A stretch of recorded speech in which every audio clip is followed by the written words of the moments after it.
Саламатсыздар ма, 9 сынып оқушылары? Бүгін біз алгебра 9 сынып 1 тоқсанның ТЖБ тапсырмасының 2 нұсқасын қарастыратын боламыз.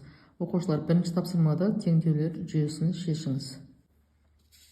Мұнда оқушылар біз x квадратты 9 қосылған y деп алсақ болады. Енді осы 9 қосылған y-ті мұнда әкеп қоямыз. Сонда 9 қосылған y квадрат тең болады 81-ге.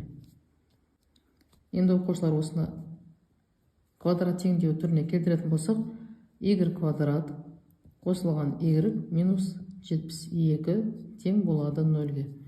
81 теңдіктің сол жағына минус 81 болып ауысады, плюс 9 екеуі минус 72 болады. Енді дискриминант арқылы теңдеулердің түбірін табатын болсақ, b квадрат минус 4ac деп аламыз. Ондағы b бізде 1-ге тең, a 1-ге тең, c минус 72-ге тең. 1-дің квадраты минус 4 көбейтілген 1 көбейтілген минус 72. 1-ге қосамыз 288-ді тең болады 289-ға. 289 0-ден үлкен болғандықтан мына теңдеудің 2 түбірі болады. Сонда y1 және y2-ні табатын боламыз. Минус b плюс минус дискриминант деп аламыз, бөлеміз 2a-ға. Енді оқушылар, b бізде 1-ге тең, формулада минус бар, минус 1 болады, плюс минус түбірасында 289 бөлеміз 2-ге. a 1-ге тең, оны жазбай қойсақ болады. Енді минус 1 түбірасындағы 289 түбірдің астынан 17 болып шығады, яғни плюс минус 17 деп аламыз. Бөлеміз 2-ге тең болады. 2 түбірін есептейміз. Минус 1 плюс 17 16 болады, 2 бөлеміз 8 болады. Минус 1 минус 17 минус 18 болады, 2 бөлеміз минус 9 болады. Енді оқушылар, осы табылған түбірлерді мұнда әкеп қоямыз. x-дің квадраты, яғни x1-дің квадраты тең болады 9 қосылған 8 тең болады 17-ге. Оқушылар, бізде x-дің квадраты 17-ге тең екен, ал енді x-дің өзі тең болады, түбірасын аламыз, плюс минус түбірасында 17-ге тең болады. Келесі x2-ның квадраты тең болады 9 қосылған минус 9 тең болады 0-ге. Енді оқушылар, жауабын жазатын болсақ, мұнда мінекей түбірасында 17, x 17 болған кезде y 8-ге тең болды. Түбірасында 17, яғни минус түбірасында 17,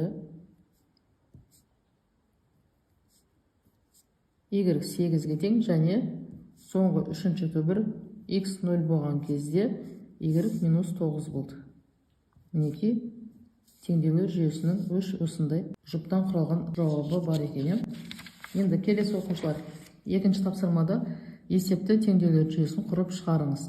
Тікбұрышты үшбұрыштың гипотенузасы 15 сантиметрге, ал үшбұрыштың периметрі 36 сантиметр тең болатын үшбұрыштың ауданын табыңдар.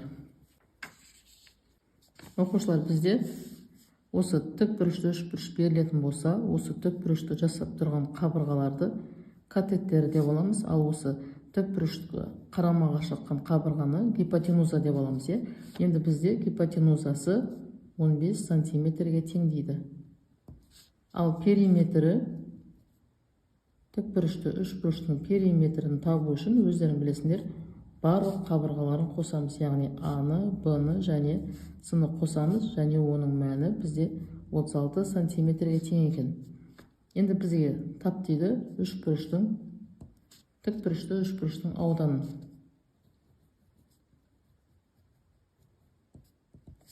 Оқушылар, тікбұрышты үшбұрыштың ауданын табу үшін өздерің білесіңдер, катеттерін көбейтеміз және 2-ге бөлеміз.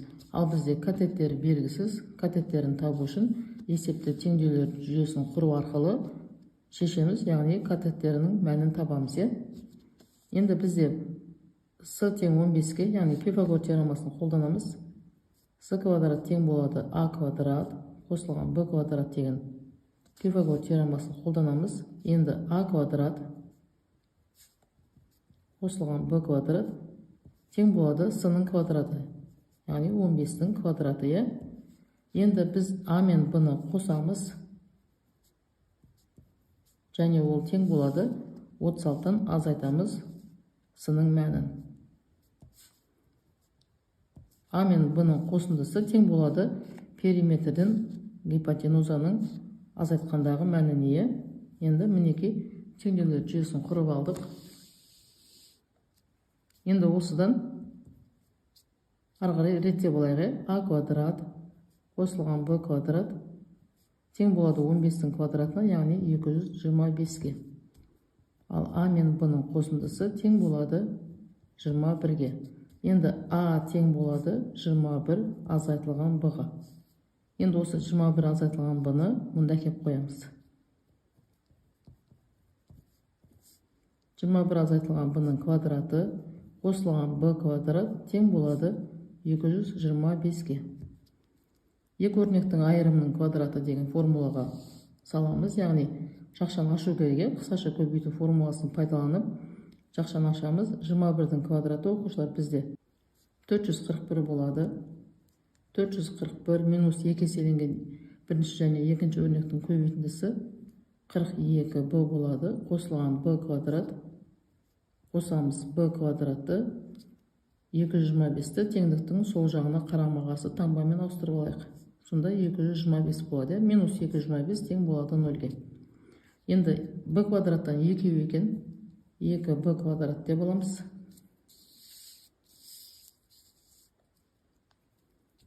Минус 42 б 441-ден азайтамыз 225-ті, сонда плюс 216 болады, тең болады 0-ге. Оқушылар осы теңдеуді 2-ге бөліп қысқартып алсақ болады. Сонда б квадрат минус 21 б қосылған 108 шығады, тең болады 0-ге. Енді оқушылар дискриминант арқылы төбелерін табайық.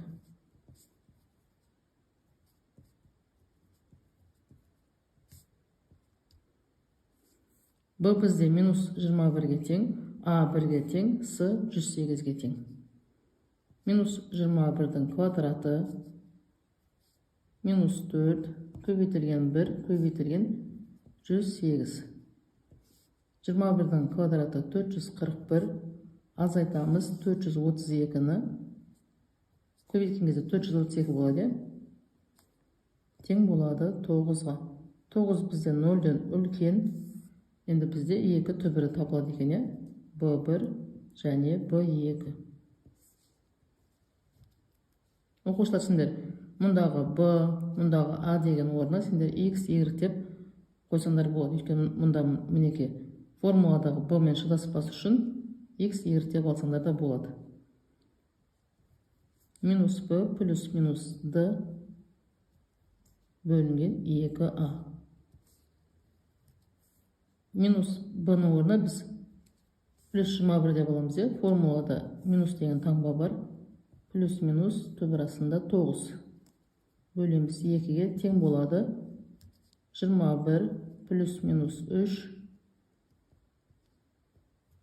бөлімінде 2. Енді оқушылар 21-ге 3-ті қосамыз, 24, 2-ге бөлеміз 12. 21-ден 3-ті азайтамыз, 18, 2-ге бөлеміз 9. Сонда оқушылар b-ның мәні 12 болуы мүмкін және 9 болуы мүмкін. Енді a-ны есептейтін болсақ, басында мінеке 21 азайтылған b деп алдық. a1-ді табу үшін 21 азайтылған b1, 21 азайтылған b1 бізде 12 тең. Тең болады 9-ға.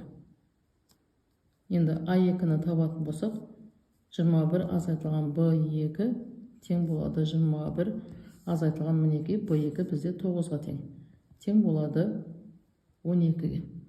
Енді оқушылар осыларды пайдаланып мына формулаға салып аудан есептейтін боламыз, сонда S, яғни тік бұрышты үшбұрыштың ауданы А көбейтілген Б бөлінген 2-ге. А-ның орнына мінеке 9-ды қоямыз, Б-ның орнына 12-ні қоямыз. 9 көбейтілген 12 бөлінген 2, 9-ды 12-ге көбейтеміз, 108 болады. Бөлеміз 2-ге тең болады 54 сантиметр квадрат. Мінеке оқушылар, негізгі есептің жауабы осы.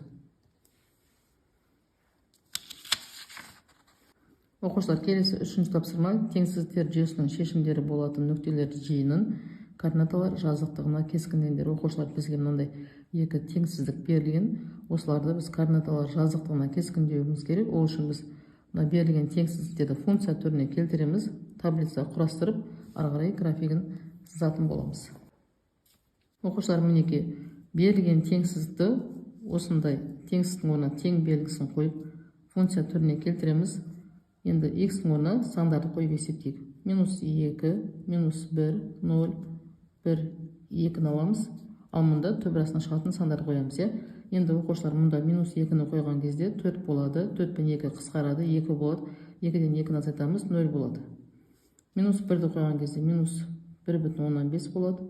0-ді қойған кезде -2 болады.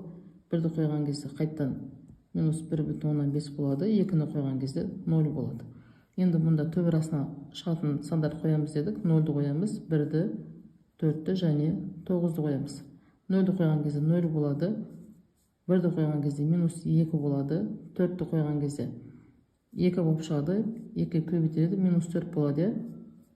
Мұнда 9 қойған кезде 3 болады. -2 көбейтіліп, -6 болады.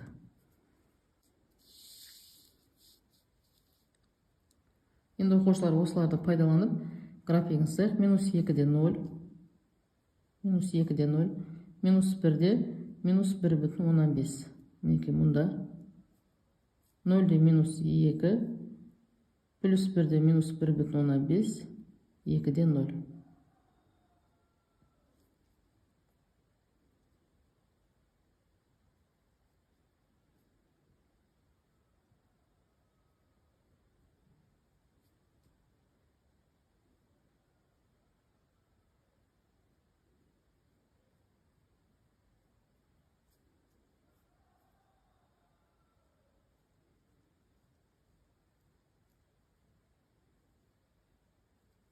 Мінеке оқушылар, парабола шығады, тармақтары жоғары қарағын.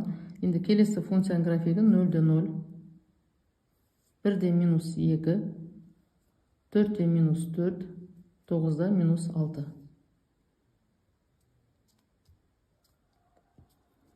Осы нүктелерді қосамыз.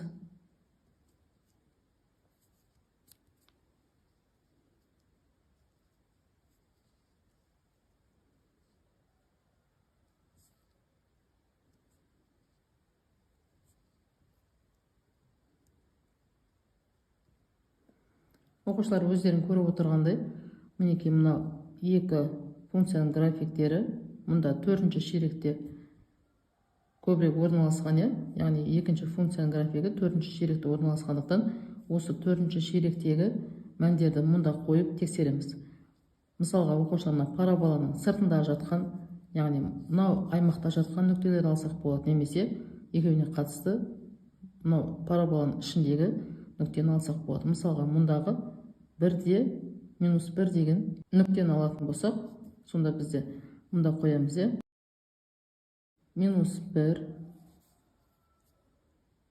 үлкен немесе тең 2-ден 1, x-ің орнына 1-ді қойып квадраттаймыз, -2. Оқушылар, жаңа біз 1-ді қойған кезде бізде -1,5 болып шыққан еді.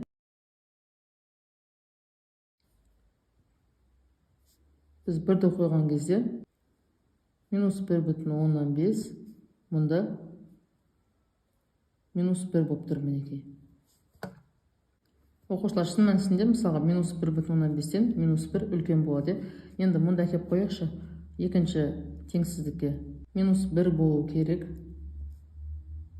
Ол үлкен, -2 көбейтілген төбір астында 1. Енді есептейтін болсақ, минус 1 болу керек. Мұнда мінеки көбейткен кезде минус 2 болады. Шын мәнісінде минус 2-ден минус 1 үлкен. Демек біз жауапқа мынау аймақты аламыз. Осылай бояп қоясыңдар.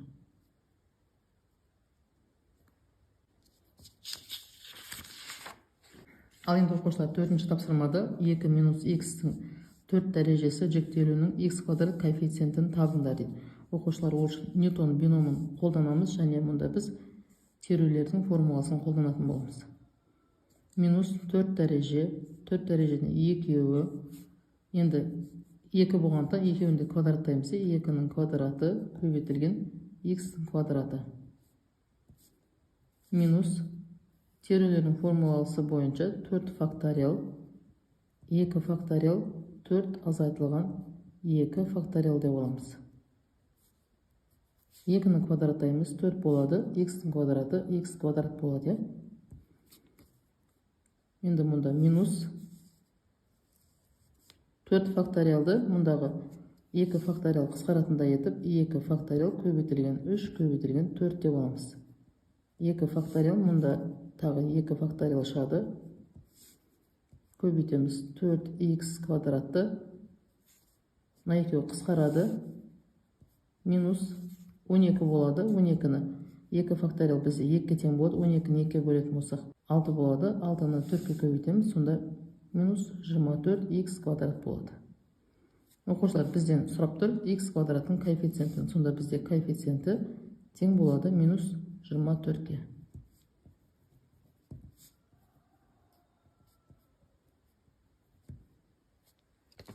Келесі оқушылар 5-ші тапсырмада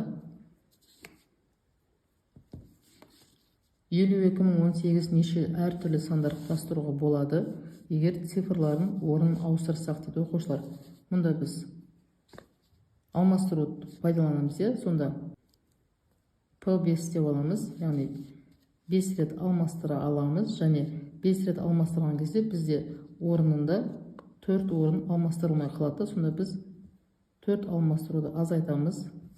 Сонда 5 факториал азайтылған 4 факториал деп аламыз. 5 факториал 1, 2, 3 көбейтілген 4 көбейтілген 5-тің көбейтіндісі, ал 4 факториал 1 көбейтілген 2 көбейтілген 3 көбейтілген 4 болады. Көбейтеміз 6, 24, 120 болады. Азайтамыз 6, 24-ті. Сонда 96 болады. Сонда оқушылар 52.018 96 әртүрлі сан құрастыруға болады екен. Осы санның біз орнын алмастыру арқылы 96 әртүрлі сандарды құрастыра алады екенбіз. Келесі оқушылар 6-шы есеп. Егер бірінші орында 0 цифры тұра алмайтынын білсек, неше 6 таңбалы қайталанатын цифрлары жоқ телефонның нөмірін құрастыруға болады дейді. Оқушылар, мұнда біз жаңа алмастыруларды қолдандық. Мұнда біз енді орналастырулар қолданамыз. Орналастыру бойынша 0-ден 10-ға дейін 10 цифр бар. Мұнда бізде 6 таңбалы деп тұр. 6 деп аламыз. Азайтамыз. 0 цифры тұра алмайтынын білсек дейді. 0 цифрын азайтатын болса 9 цифр қалады, және мұнда да 6-дан 0 деген 1 цифр азайтсақ 5 қалады. Енді формулаға салатын болсақ 10 факториал 10 азайтылған 6 факториал деп аламыз. Азайтылған 9 факториал 9 азайтылған 5 факториал деп аламыз. Енді оқушылар, мұнда 10 факториал болады, бөлімінде 4 факториал болады. 9 факториал бөлімінде 4 факториал. Енді 10 деген 10 факториалды 4 факториал 5 көбейтілген 6 көбейтілген 7 көбейту 8 көбейту 9 көбейту 10 деп аламыз. 4 факториал болады. Мұнда на екеуі қысқарады. Азайтамыз.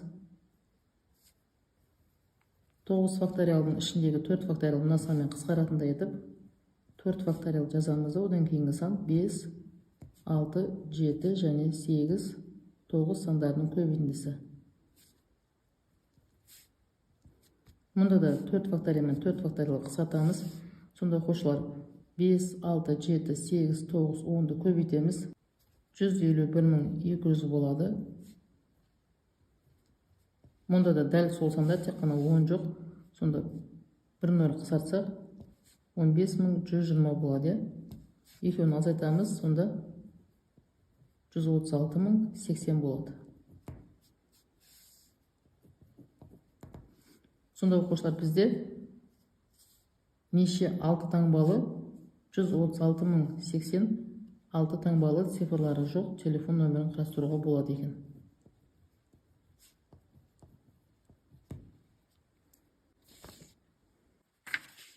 Келесі оқушылар, 7-ші тапсырмада ротада 14 солдат, 2 офицер және 4 сержант бар. Объекті күзету үшін 7 солдатты бөлу керек, 1 сержантты және 2 офицерді. Нарядты неше тәсілмен таңдауға болады дейді оқушылар. Терулердің формуласын қолданамыз. 14 7 көбейтеміз 2 1, 2 элементтен 1 көбейтеміз 4 элементтен 2.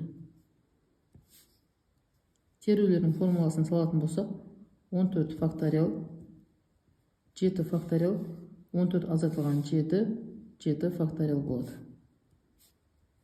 Мұнда 2 факториал 1 факториал және көбейтеміз 1 факториалға 2-ден 1 азайтамыз. Көбейтеміз 4 факториал, мұнда 2 факториал жазамыз да 4-ден 2-ні азайтамыз. Енді оқушылар есептейтін болсақ, мұндағы 7 факториал қысқаратындай етіп 7 факториал жазамыз да, одан кейінгі сан 8, 14-ке дейінгі сан жазамыз.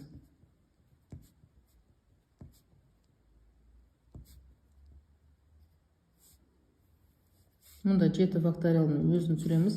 Мұнда екеуі қысқарады. Мұндағы 7 факториалды 1-ден бастап жазамыз, көбейтіп.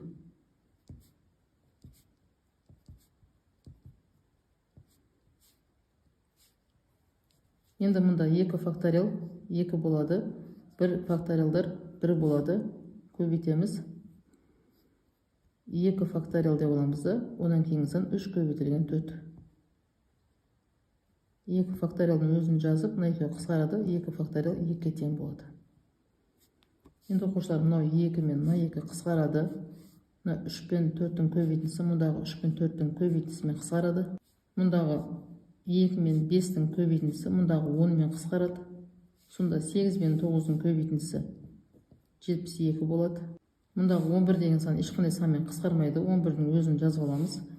Мұндағы 12 мен 6 қысқарады, 1 болады. Мұнда 2, 14 пен 7 қысқарады, мұнда 1 болады, мұнда 2 болады. 2-2-ні көбейтеміз 4 болады, 13-ке көбейтеміз 52 болады. Енді оқушылар, осы қалған сандарды көбейтеміз. 72 көбейтеміз 11-ді, көбейтеміз 52-ні. Сонда бізде мәні 41.184 болады.